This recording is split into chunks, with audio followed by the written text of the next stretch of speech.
Liturgia eucaristica. Eucaristia è anch'essa un'antica parola greca che vuol dire rendere grazie, ringraziare. Nei primi tempi del cristianesimo, ringraziare, rendere grazie, ringraziamento, presero il significato preciso di celebrazione eucaristica. Il convito pasquale. Anche il segno dell'Eucaristia viene da lontano. Il rito del banchetto nel cerchio della famiglia è l'aspetto tipico della Pasqua ebraica. Esso fa rivivere la notte in cui il popolo di Israele abbandona l'Egitto per diventare un popolo libero. È la Pesach ebraica, il passaggio della schiavitù alla terra promessa.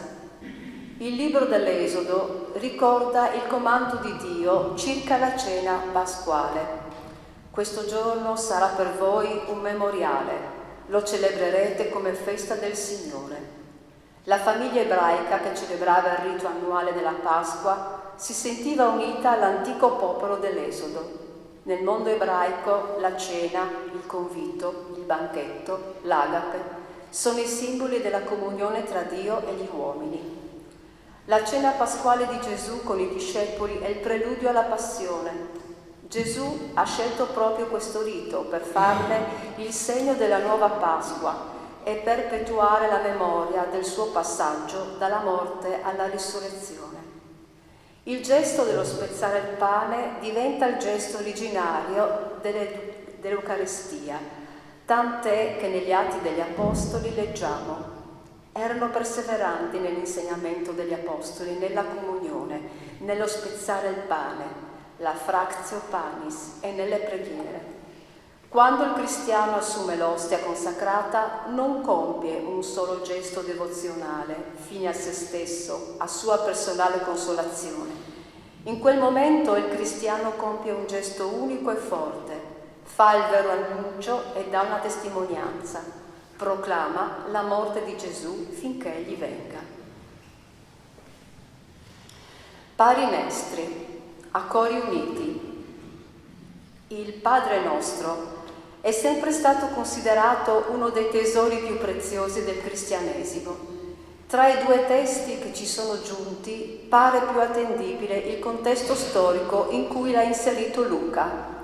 Alla tenera invocazione del Padre, Abba, seguono 3 implorazioni perché Dio attui l'avvento glorioso e definitivo del suo regno, manifestando così la sua bontà e la sua gloria. Le 4 domande seguenti si riferiscono alle nostre necessità. Dacci il pane, che nella versione in friulano diventa una locuzione diversa, ma più coerente. Danus il pan che nus covente. Dacci ciò di cui abbiamo bisogno. Solo il necessario, implorazione che richiama la sobrietà, il senso della misura. Rimetti i nostri debiti. Pari nussiu in estris debis. Anche qui la lingua friulana esprime al meglio il nostro senso di impotenza, di difficoltà, di abbandono nelle mani del Signore.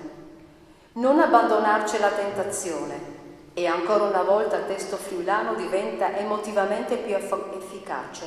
E non stamo lanus de tentazione.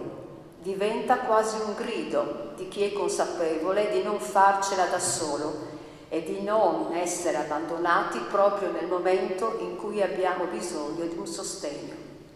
Ma liberaci dal male, ma liberinus dal mal, chiediamo di toglierci di dosso questo peso che è la nostra fragilità, i nostri limiti e la nostra debolezza.